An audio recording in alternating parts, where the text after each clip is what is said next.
Hamza ரலியல்லாஹு அன்ஹு அவர்கள் இஸ்லாத்தை தழுவுதல். அநியாயங்களும் கொடுமைகளும் நிறைந்து காணப்பட்ட அக்கால சூழ்நிலையில் முஸ்லிம்களின் பாதையை ஒளிமயமாக்கும் ஒரு மின்னல் வெட்டியது. அதுதான் ஹம்சா இப்னு அப்துல் முத்தலிப் ரலியல்லாஹு அன்ஹு இஸ்லாத்தை தழுவிய நிகழ்ச்சி.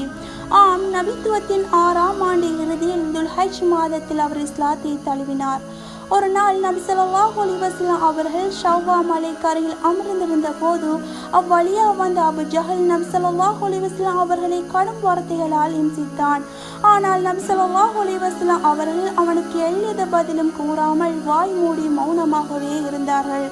பிறகு அபு ஜஹல் ஒரு கல்லால் நபி ஸல்லல்லாஹு அலைஹி வஸல்லம் அவர்கள் மண்டையில் அடித்து காயப்படுத்திவிட்டு கஅபாவிற்கு அருகில் அமர்ந்திருந்த குறைஷிகளின் சபையில் போய் அமர்ந்து கொண்டான். நபி அவர்களின் தலையில் இருந்து ரத்தம் கசிந்தது. சௌபா மலையில் இருந்து தனது வீட்டிலிருந்து கொண்டு இக்காட்சி அப்துல்லாஹ் இப்னு ஜுதானின் அடிமை பெண் பார்த்து வீட்டிலிருந்து வில்லுடன் வந்து கொண்டிருந்த ஹம்சாவிடம் இச்சம்பவத்தை சொன்னார். ஹம்சா ரலியல்லாஹு அன்ஹு சினம் கொண்டு எழுந்தார். அபு ஜஹலை தேடி பள்ளிக்குள் நுழைந்து, ஏ கோழையே, எனது சகோதரன் மகனையா திட்டி காயப்படுத்தினாய்? நானும் அவரது மார்க்கத்தில் தான் இருக்கின்றேன் என்று கூறி தனது வில்லால் அவனது தலையில் அடித்து பெரும் காயத்தை ஏற்படுத்தினார். இவ்வாறு தன் குடும்பத்தை சேர்ந்த பாசத்துக்குரிய ஒருவர் இழிவாக்கப்படுவதை பொறுக்க முடியாத ரோசத்தில் தான் ஹம்சா ரலியல்லாஹு அன்ஹு முதல் இஸ்லாத்தை ஏற்றார். பிறகு அல்லாஹ்வின் அருளால் இஸ்லாத்தை புரிந்து கொண்டு வலிமை வாய்ந்த இஸ்லாம் என்னும் வலியத்தை அவர் உறுதியாக பற்றி கொண்டார்கள். அவர் இஸ்லாத்தை ஏற்றனை தொடர்ந்து முஸ்லிம்களின் மதிப்பு மேலும் உயர்ந்தது. உமர் ரலியல்லாஹு அன்ஹு அவர்கள் இஸ்லாத்தை தழுவுதல். அநியாயங்கள், அடக்குமுறைகள் எனும் மேகங்கள் சூழ்ந்திருந்த அந்த நேரத்தில் முஸ்லிம்களின் வழி கொடிகாட்ட மற்றும் ஒரு மின்னல். இம்மின்னல் முந்தைய மின்னலை விட பன்மடங்காக ஒளி வீசியது. அதுதான் உமர் இப்னு ஹத்தாப் இஸ்லாத்தை ஏற்றுக்கொண்டதாகும். நபி ஸல்லல்லாஹு அலைஹி வஸல்லம் அவர்கள் உமர் இஸ்லாத்தை தழுவ வேண்டும் என இறைவனிடம் வேண்டிக் கொண்டதன் பொருட்டு நபித்துவத்தின் 6ஆம் ஆண்டு துல்ஹஜ் மாத ஹம்சா ரலியல்லாஹு அன்ஹு அவர்கள் இஸ்லாத்தை தழுவிய 3 நாட்களை கழித்து உமர் ரலியல்லாஹு அன்ஹு அவர்கள் இஸ்லாத்தை தழுவினார்கள். அல்லாஹ்வே, உமர் இப்னு ஹத்தாப் அல்லது அபு ஜஹல் இப்னு ஹிசாம் ஆகிய இருவரில் உமக்கு விருப்பமானவரை கொண்டு இஸ்லாமை வலிமைப்படுத்துவாயாக என்று நபி ஸல்லல்லாஹு அலைஹி வஸல்லம் அவர்கள் அல்லாஹ்விடம் வேண்டினார்கள். அவர்களின் அல்லாஹ்விற்கு மிக விருப்பமானவர் உமராக இருந்தார் என்று அப்துல்லாஹ் இப்னு மஸ்ஊத், அனஸ் இப்னு உமர் ரலியல்லாஹு அன்ஹும் ஆகியோர் அறிவிக்கின்றனர். உமர் ரலியல்லாஹு அன்ஹு நல்ல வலிமையும் கம்பீரமான இயல்புடையவர். அவரால் முஸ்லிம்கள் பல வகையான தொந்தரவுகளையும் எண்ணற்ற இன்னல்களையும் நீண்ட காலமாக அனுபவித்து வந்தனர். எனினும் அவர் உள்ளத்தில் பல மாறுபட்ட உணர்ச்சிகளின் போராட்டம் ஏற்பட்டு கொண்டே இருந்தது. ஒரு நாள் இரவில் தன் வீட்டுக்கு வெளியே தூங்க வேண்டிய நிலை உமருக்கு ஏற்பட்டது. நேராக கரமுக்கு வந்து கஅபாவின் திரைக்குள் நுழைந்து கொண்டார். அப்போது நபி ஸல்லல்லாஹு அலைஹி வஸல்லம் அவர்கள் அங்கு தொழுது கொண்டிருந்தார்கள். தொழுகையில் நபி ஸல்லல்லாஹு அலைஹி வஸல்லம் அவர்கள் அத்தியாயம் அல்-ஹாக்கா ஓத அதன் வசன அமைப்புகளை ரசித்து உமர் ஓதலை செவி மடுத்தார். இதைத் தொடர்ந்து உமர் பின்வருமாறு கூறுகின்றார். நபி ஸல்லல்லாஹு அலைஹி வஸல்லம் அவர்கள் ஓதுவதை கேட்டு கொண்டிருந்த நான் எனது எண்ணத்தில் அல்லாஹ் மீது சத்தியமாக இவர் ஒரு கவிஞராக இருப்பாரோ என்று என் உள்ளத்தில் கூறிய நேரம், இது நிச்சயமாக நம்மால் அறிவிக்கப்பட்டபடி மிக சங்கை பொருந்த ஒரு தூதரால் கூறப்பட்டதாகும். இது ஒரு கவிஞருடைய சொல் அல்ல. எனினும் இதனை நீங்கள் வெகு சொற்பமாகவே நம்பிக்கை கொண்டீர்கள். அல் குர்ஆன் 69, 40, 41 வசனங்களை நபி ஸல்லல்லாஹு அலைஹி வஸல்லம் அவர்கள் ஓதினார்கள். அடுத்து இவர் ஜோதியக்காரராக இருப்பாரோ என்று என் உள்ளத்தில் நான், இது ஒரு ஜோதியக்காரனுடைய சொல்லும் அல்ல. இதனை கொண்டு வெகு சொற்பமாகவே நீங்கள் நல்ல உபதேசம் அடைந்தீர்கள்.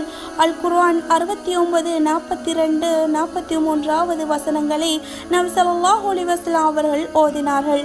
அந்த சமயம் எனது உள்ளத்தில் இஸ்லாமை ஏற்றுக்கொள்ள வேண்டும் என்ற ஆசை ஏற்பட்டது. இதுவே உமர் இஸ்லாத்தில் விழுந்த இஸ்லாத்தின் முதல் விதையாகும். எனினும் அறியாமை கால எண்ணங்களும் மூட நம்பிக்கைகளும் அவர் உள்ளம் ஒத்துக்கொண்டிருந்த மகத்தான உண்மைகளை மறைத்திருந்தது.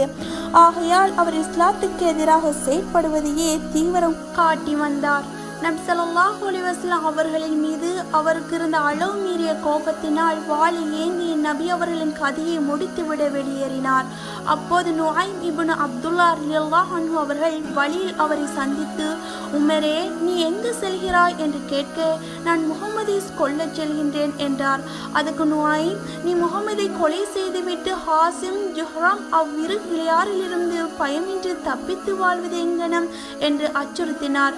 அவரை நோக்கி, நீ உனது மார்க்கத்தை விட்டுவிட்டு அவர் மார்க்கத்துக்கு சென்று விட்டதாகவே எனக்கு தோன்றுகிறது என்று உமர் கூறினார். அதற்கு நுஐம், உமரே, ஆச்சரியமான ஒன்றை நான் உமக்கு சொல்லட்டுமா? உனது சகோதரியும் உனது மச்சானும் உமது மார்க்கத்தை விட்டுவிட்டு முகமதின் மார்க்கத்துக்கு சென்று விட்டனர் என்று கூறியதுதான் தாமதம். அவ்விருவரையும் தண்டிக்க வேண்டுமென்ற எண்ணத்தில் அவர்களை நோக்கி உமர் விரைந்தார்.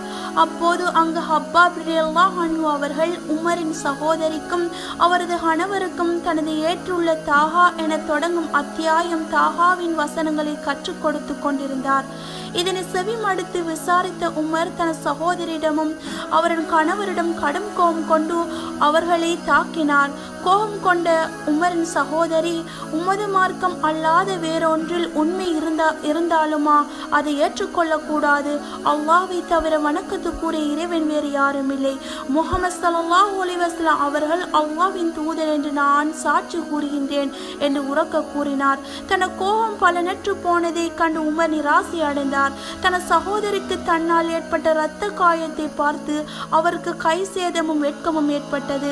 உங்களிடம் உள்ள இப்புத்தகத்தை எனக்கு கொடுங்கள், நான் அதை படிக்க வேண்டும் என்று கூறினார். அதற்கு அவரது சகோதரி, நீ அசுத்தமானவர், நீ எழுந்து குளித்து வாரும் என்று கூறி அதை தர மறுத்தார். பிற குளித்து வந்தவுடன் திருமறை கையேந்தி பிஸ்மில்லாஹி ரஹ்மானி ரஹீம் என்று ஓதியவுடன், ஆஹா, என்ன தூய்மையான பெயர்கள் என்று கூறி தொடர்ந்து தாஹா என்ற தொடங்கிய 14வது வசனம் வரை ஓதி முடித்து, இது எவ்வளவு அழகான சொற்கள், எவ்வளவு இனிமையான வசனங்கள் என்று எனக்கு முகமதை காட்டுங்கள் என்று கேட்டுக்கொண்டார்கள்.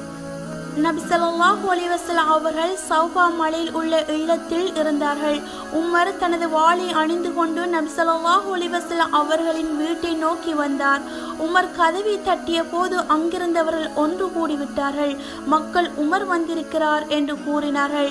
அவருக்கு கதவை திறந்து விடுங்கள், அவர் நன்மையை நாடி வந்திருந்தால் அந்த நன்மையை நாம் அவருக்கு கொடுப்போம், அவர் தீமையை நாடி வந்திருந்தால் அவரது வாளாலே அவரை நாம் கொலை செய்து விடுவோம் என்று ஹம்சா ரலியல்லாஹு அன்ஹு அவர்கள் கூறினார்கள்.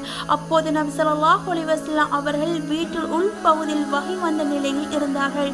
சிறிது நேரத்திற்கு பிறகு உமரை சந்தித்த நபி ஸல்லல்லாஹு அலைஹி வஸல்லம் அவர்கள் உமரின் சட்டையும் வாளையும் பிடித்து அவரை குலுக்கி, உமரே, நீ வழிகேட்டிலிருந்து விலக மாட்டாயா? வலிது கேட்பட்டதை போன்று கேவலத்தையும் தண்டனையும் அல்லாஹ் உனக்கு இறக்க வேண்டுமா? அல்லாஹ்வே, இதோ உமரின் கத்தாப் வந்திருக்கிறார், அல்லாஹ்வே உமரால் இஸ்லாத்தை உயர்வி கொடு என்று கூறினார்கள். உமர் ரலியல்லாஹு அன்ஹு அவர்கள் அஷ்ஹது அல்லா இலாஹ இல்லல்லாஹ் என்று கூறி இஸ்லாத்தை தழுவினார். இதனை பார்த்து வீட்டில் உள்ளவர்கள் தக்பீர் முழங்கினர். இந்த சம்பவத்தை இதுவே உமர் ரலியல்லாஹு அன்ஹு அவர்கள் இஸ்லாத்தை ஏற்ற வரலாறு ஆகும்.